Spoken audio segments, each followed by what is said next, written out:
E aí, tudo bem, gente? Vamos falar mais de Cruzeiro?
Muito bem, vamos começar mais um comentário. Assuntos não faltam, né? Cruzeiro sempre com vários assuntos para a gente comentar, contratações que chegaram, né?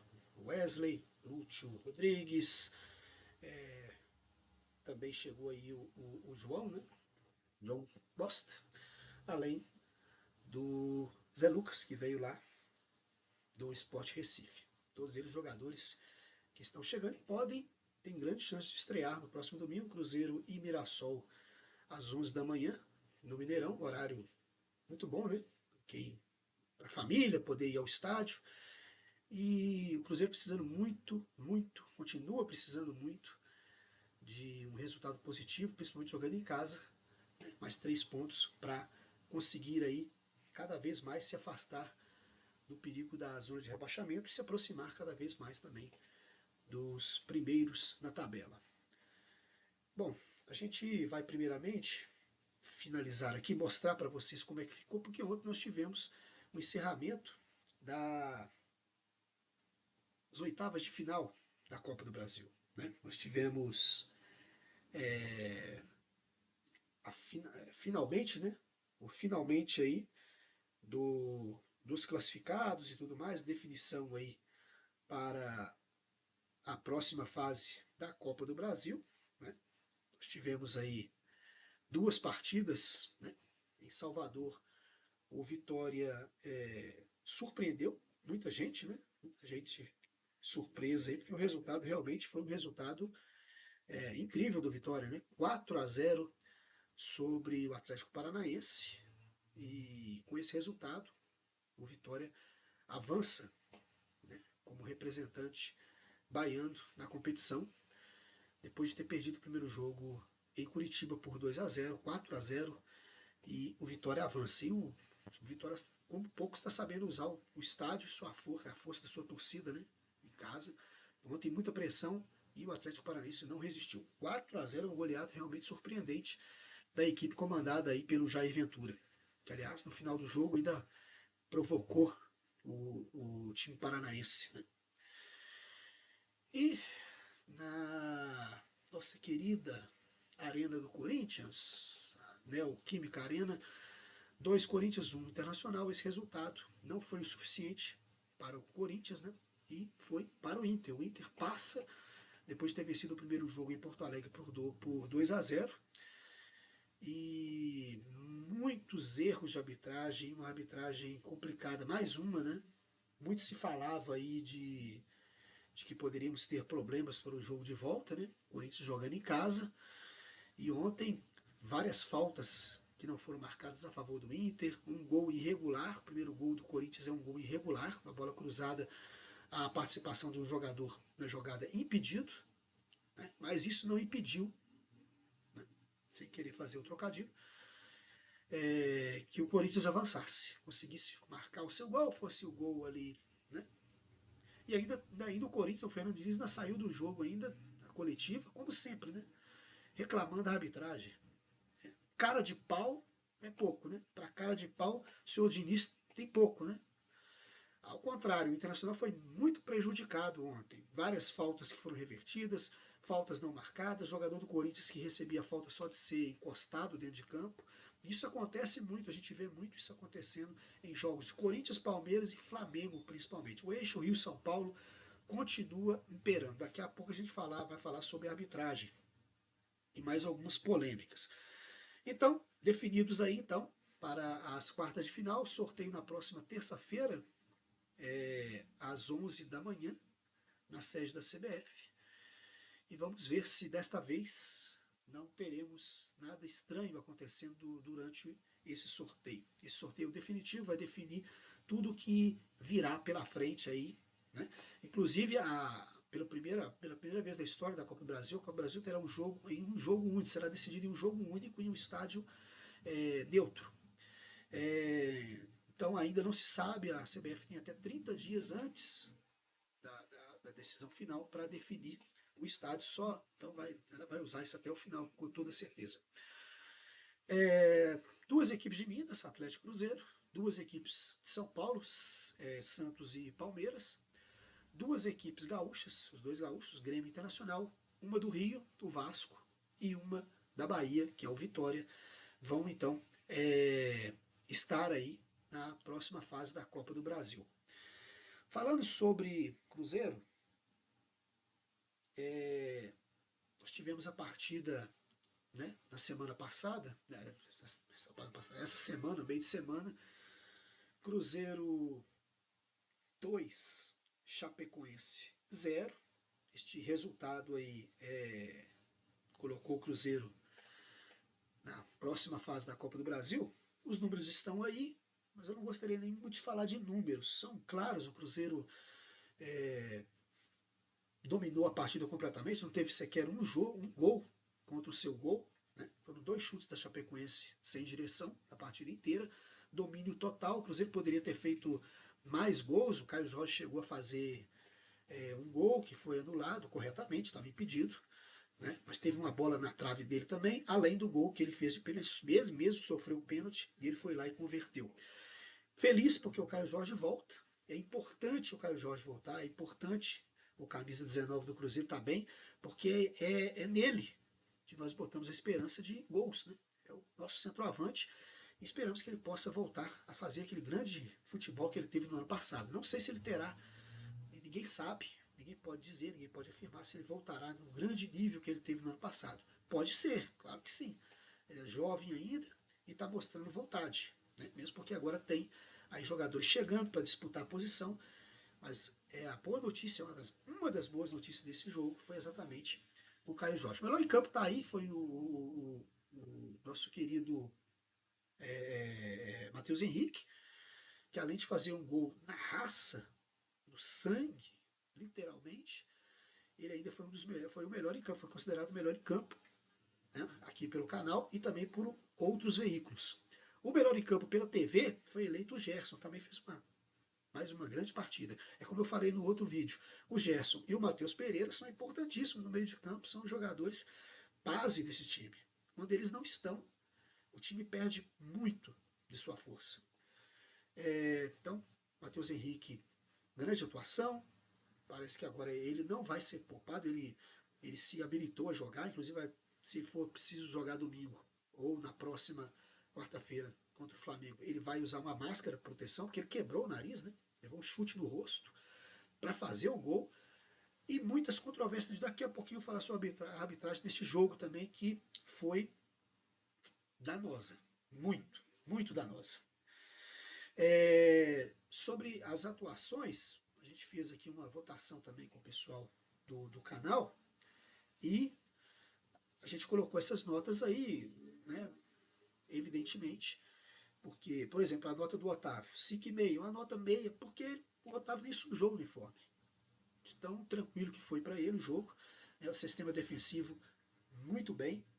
William, outra boa notícia, mais uma boa partida do William, importante no ataque, não comprometeu na defesa, e ajudou muito a equipe. Mais uma vez, com a cabeça centrada, o William pode voltar a ser aquele William que chegou a ser convocado para a seleção, que a gente espera, né?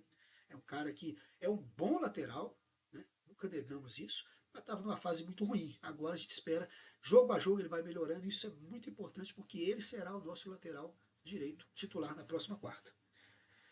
Fabrício Bruno, João Marcelo. Fabrício Bruno, partidaça. Gol do Cruzeiro, na cabeçada ali do Mateuzinho, em 2 tempos, né? Foi no cruzamento, uma jogada sensacional dele. Ele tira o marcador, dá um drible sensacional no marcador da Chapecoense, que está procurando ele até agora. E a partida é impecável do Fabrício Bruno. O João Marcelo é outra grande notícia. Mais uma vez entra, mais uma vez joga muito bem, né, substituindo aí o Jonathan Jesus, que deve estar por cansaço físico, né, foi poupado, e jogou primazia, um dos melhores em campo. A nota dele aí foi altíssima, 8,5. Né, a mesma nota do Matheus Henrique.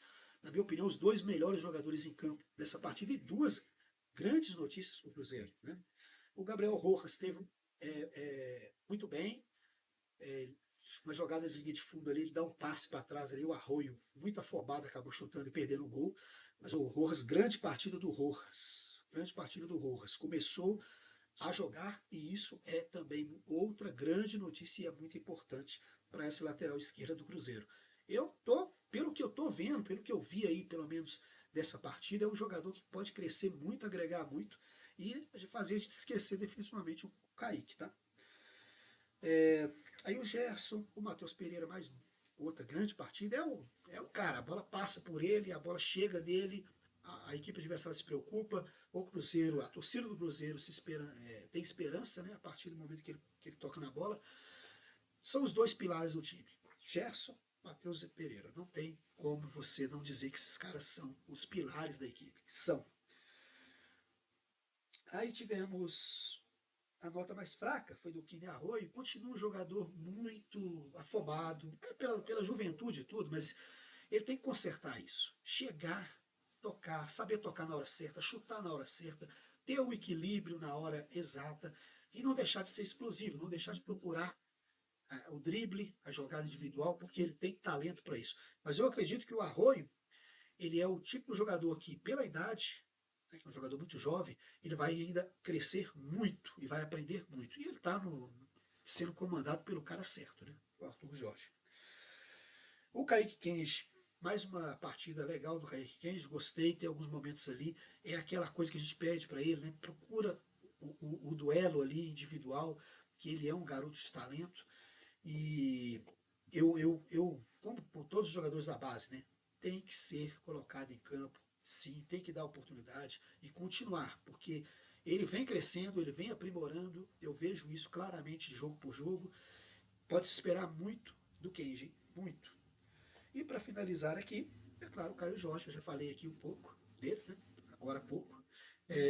Importantíssimo, é o nosso centroavante, é o nosso camisa 19, o nosso artilheiro, e precisamos muito dele. Eu espero muito do Caio Jorge para essa temporada, e eu tenho certeza que a gente espera é porque a gente sabe da qualidade e do potencial. Né? Como eu falei, brinquei com o colega, menos dança, mais futebol. E é isso que a gente espera do Caio Jorge. Mesmo com toda a irreverência dele, das dancinhas e tal, mas que ele continue a balançar as redes, porque é isso que a gente espera do nosso centroavante. Não é verdade?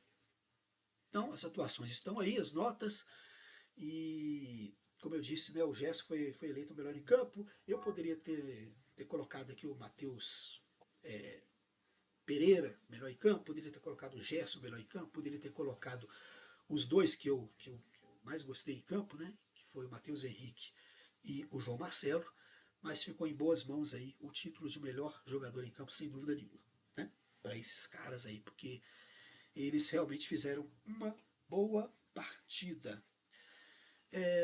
Saindo da Copa do Brasil, a gente já falou. Próxima rodada, o Cruzeiro tem o Mirassol no próximo final de semana, no próximo domingo. A rodada do Brasileirão está aí, né, para vocês. Começando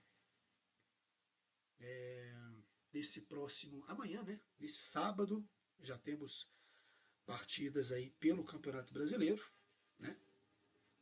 Teremos jogos nesse sábado e também nesse domingo pelo Brasileirão 2026, rodada 22 do Brasileirão. Sábado teremos Grêmio e São Paulo, 16 horas. Às 18h30, Remo e Atlético Mineiro. Coritiba e Chapecoense às 20h30. E às 21 horas, Botafogo e Fluminense fecham o sábado. No domingo, teremos mais partidas. Teremos mais 6 partidas. Cruzeiro recebe o Mirassol às 11 da manhã no Mineirão. Estaremos lá. Palmeiras e Internacional jogam às 16 horas em São Paulo. O Bahia recebe o Vasco também às 16 horas. Esse Vasco surpreendente, né? Fez um jogo surpreendente contra o Fluminense, mas ainda está muito longe de ser um time que assuste qualquer um. Bahia tem mais time, mas vamos ver o que vai acontecer, né? Santos recebe o Atlético Paranaense no horário das 18h30. O Red Bull Bragantino recebendo o Corinthians também às 18h30. E Flamengo e Vitória às 19h30. Vamos fazer aquele jogo que ficou famoso, né? Quando o Vitória eliminou o Flamengo. O Vitória fora de casa é um time, dentro de casa é outro. Vamos ver como reagirá aí o time baiano, que vem aí de um resultado extraordinário, né? Extraordinário.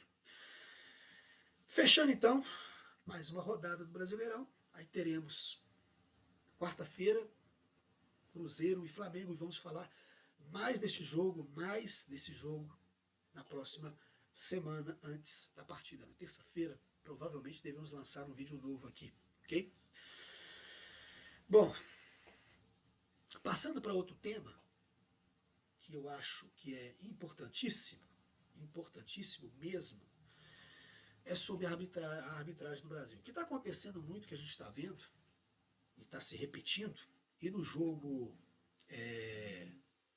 contra o Cruzeiro, no jogo ontem contra o Corinthians, mas falando mais, erros de arbitragem acontecem, e é complicado a gente falar, né? Muito suspeito o que acontece muitas vezes.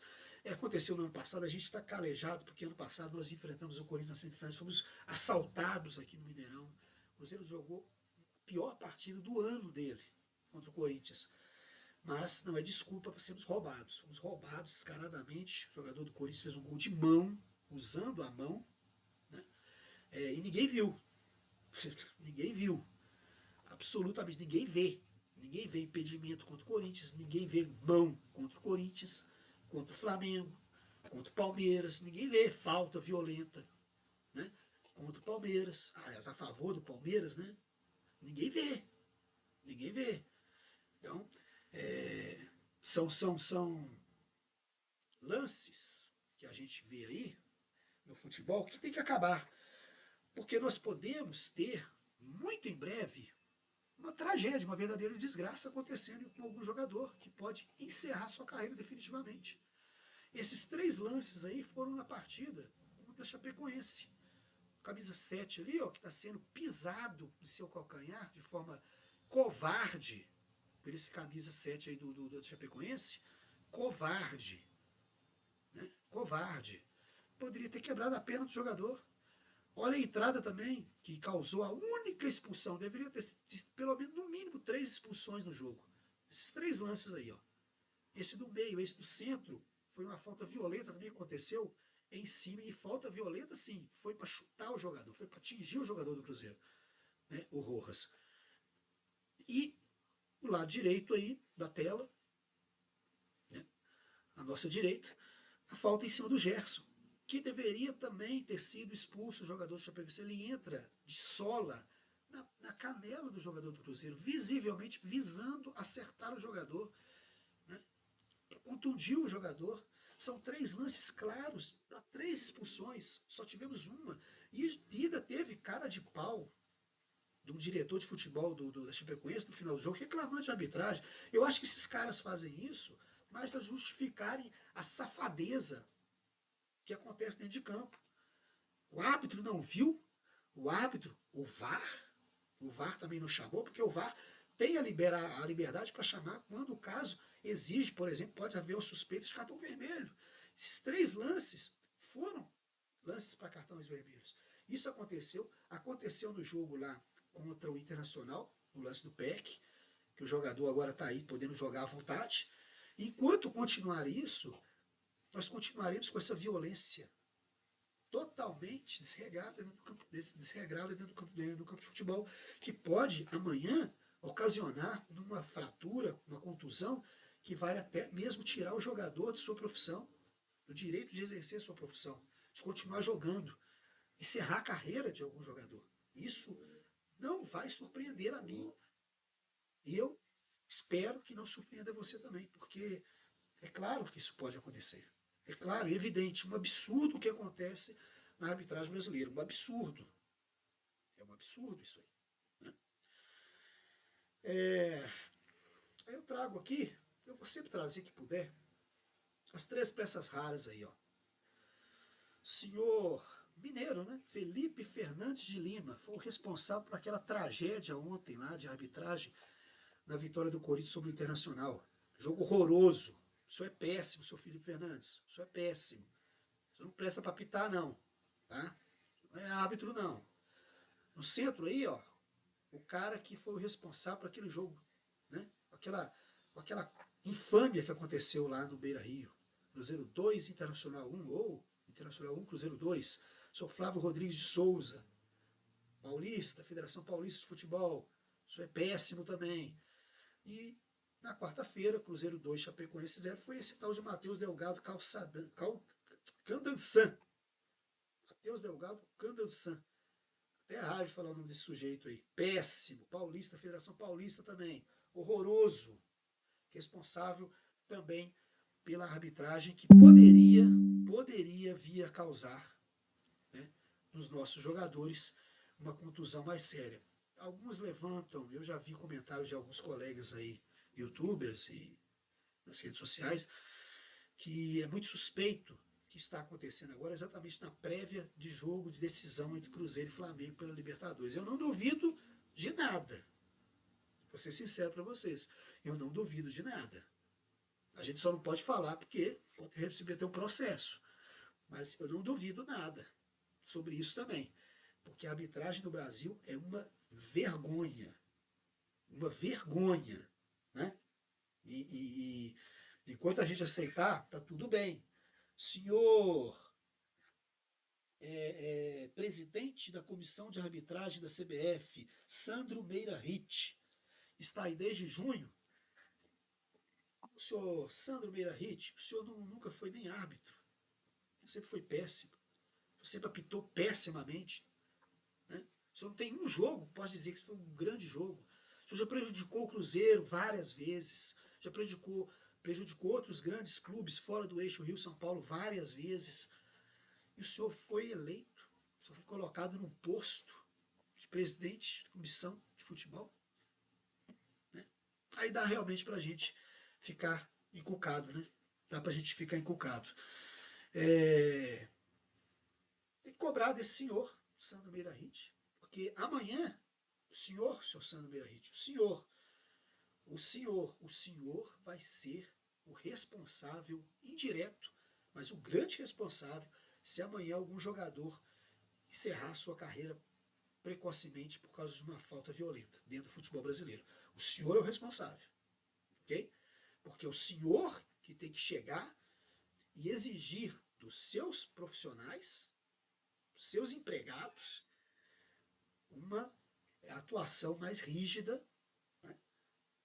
Uma atuação mais rígida e brigar para que na hora que for feita a penalização de jogadores violentos, que eles sejam penalizados de forma exemplar, para que outros não cometam a mesma coisa, porque amanhã, como eu disse, repito e vou repetir mais 500 mil vezes se necessário, amanhã pode se encerrar a carreira prematuramente de algum bom jogador aí por causa da violência.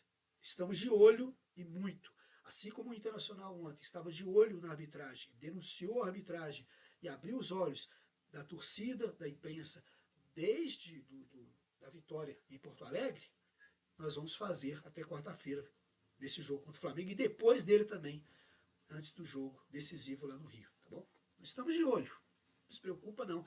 E sempre que eu puder aqui, sempre que precisar eu vou trazer a ficha de árbitros péssimos, que são irresponsáveis, são horrorosos aí dentro do futebol brasileiro, ok? É o nosso compromisso aqui também. Mas agora, pulando de um assunto tão chato, né, vamos passar para um assunto mais legal, mais interessante.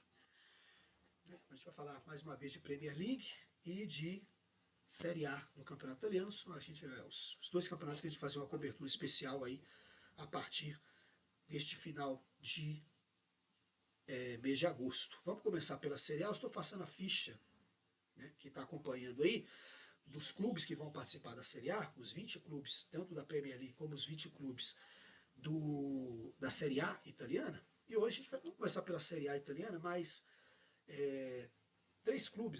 quatro clubes, desculpe, mas 4 clubes que vão participar da Série A italiana. Primeiro, o tradicionalíssimo, maior campeão da competição até hoje, são só 36 títulos levantados pela Juventus de Turim, né, que tem no seu estádio o Juventus Stadium, para capacidade maior, aí, superior a 41 mil pessoas, como eu disse, da cidade de Turim, que tem aí uma população em torno aí de 855 mil habitantes. O segundo clube é Lazio, Società Sportiva Lazio, fundada em 1900, clubes italianos sempre também muito antigos, assim como os ingleses. O estádio onde joga a Lazio é o estádio Olímpico, com capacidade para 70 mil, lá em Roma. E a Lazio levantou 2 vezes a Série A italiana, 1973-74 e 99-2000. Essas 2 vezes aí a Lazio foi campeã da Itália. Campeã italiana. Venezia Futebol Clube, fundada em 1907, estádio Pierluigi Penzo, capacidade superior a 12 mil lugares, na cidade de Veneza, a belíssima Veneza, famosíssima Veneza. E o Venezia ainda não tem nenhum título na Série A. Para fechar, a Udinese, famosa Udinese Calcio, 1896 foi a data de sua fundação, e o seu estádio é o Friuli, ou o Blue Energy Stadium, 25.132 de sua capacidade, na cidade de Udine, e a Udinese também ainda não detém nenhum título na Série A italiana. Esses 4 clubes aí, vai ficar faltando aí mais alguns, são mais 4 clubes que vão ficar devendo. É isso. Para o próximo vídeo. E a gente vai passando, né, até a gente chegar aos 20 clubes que vão disputar a Série A. Na Premier League, nós temos aqui 6 equipes que estão na Série A. A gente vai destacar essas 6 equipes agora. O Fulham Futebol Clube, fundado em 1879, o seu estádio é o Craven Cottage, para mais de 27 mil, na cidade de Hammersmith and Fulham. O Fulham não tem, Fulham não tem nenhum título da Premier League até o momento.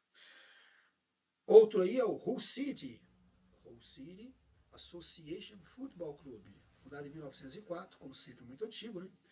O seu estádio é o MKM Stadium, para mais de 25 mil a capacidade. A cidade de Kingston upon Hull, que tem mais de 260 mil habitantes e também não tem nenhum título na Premier. O Ipswich, que também não tem nenhum título na Premier League, foi fundado em 1878, um clube antigaço também. O seu estádio é o Portman Road, capacidade maior, aí, superior a 30 mil pessoas, né? E é da cidade, leva o mesmo nome do clube, né? A cidade de Ipswich. Coventry City Football, 1883, né, foi fundado. O seu estádio é o Coventry Building Society Arena, 32 mil a capacidade, na cidade de Coventry, West Midlands. Também nenhum título. Sem nenhum título também o Crystal Palace, está mais conhecido da gente aqui, né? A gente já conhece mais. O Crystal Palace Futebol Clube, em 1905, foi fundado. O Selhurst Park é o seu estádio, a cidade de Selhurst, que fica ali ao sul de Londres, né? também sem nenhum título na Premier. A gente já conhece, mas o Crystal Palace é um clube mais conhecido, né, da gente aqui no Brasil. Assim como o Everton. O Everton, que é de Liverpool, né, é o grande adversário ali, grande adversário do Liverpool, né, o grande rival do Liverpool. Foi fundado em 1878. Seu estádio é o Hill Dickinson Stadium, para mais de 52 mil pessoas. E o Everton já foi campeão da Premier League por 9 vezes, sendo a última na edição 86-87. Vejam só, alguns clubes, né, aí da Premier League e também da Série A italiana. Ao longo aí dos vídeos, né, a gente vai falando. Não vou trazer hoje a primeira rodada, a gente vai falar sobre a primeira rodada nos próximos vídeos que se seguirem. Lembrando, primeira rodada do inglês neste ano, né, da Premier League, no dia 21, cai numa sexta-feira às 4 da tarde, com a estreia exatamente do atual campeão, o Arsenal. E no dia seguinte, dia 22, no sábado, começa também a Série A italiana, e aí nós vamos acompanhando rodada a rodada e destaques a destaque de cada rodada, ok? Para finalizar, eu gostaria de agradecer todo mundo que está acompanhando o canal, que já se inscreveu. Eu tenho sempre que agradecer, tá? Os nossos inscritos. Muito obrigado pelo apoio, pela confiança e, é claro, muito obrigado também por você fazer. Você faz parte do canal, vai sempre fazer parte, você que é inscrito, você que sempre viraliza aí, leva os nossos vídeos para quem você conhece, né? Faz o canal aparecer. Você que está sempre aí e entra e dá o seu like também, a gente agradece. O like, eu sempre peço o like, aquele like da preferência. Se você gostou do vídeo, dá o like. Se você não gostou, você não precisa dar o like, né? Se você não gostou do vídeo, se achou o vídeo chato, ruim, você não precisa dar o like, não. Mas eu agradeço sempre a todo mundo que se inscreve, que compartilha, que ativa as notificações, que também dá o joinha pra gente aí. É importante pro canal, né? Então, eu agradeço todo mundo. Eu não vou dizer aqui todos os inscritos, né? Senão ficaria aqui mais tempo. Mas eu agradeço de coração todos os inscritos do canal. Mais uma vez, muito obrigado. A gente vai ficando por aqui, verdade? E voltamos, se tudo der certo, na próxima semana. Já vamos falar muito mais do jogo Cruzeiro, da rodada de final de semana do Brasileiro, principalmente do jogo entre Cruzeiro e Mirassol, onde estaremos lá para acompanhar no domingo ao vivo. E preparando para o jogaço Cruzeiro e Flamengo, na quarta-feira, onde eu também estarei lá. Todos nós, né, estaremos lá para acompanhar. A camisa nova do Cruzeiro está sendo lançada. No próximo vídeo vou trazer aqui também, vou trazer aqui a minha opinião sobre a camisa e tudo mais, tá? Vamos falar também sobre o terceiro manto sagrado do nosso cabuloso aí, que está sendo lançado agora, será lançado agora neste sábado. Está sendo lançado hoje, né? Dia 8, né? Dia 8, hoje, sábado. Um abraço para todo mundo, brigadão. Valeu, galera, mais uma vez, e até o próximo vídeo. Tchau, tchau.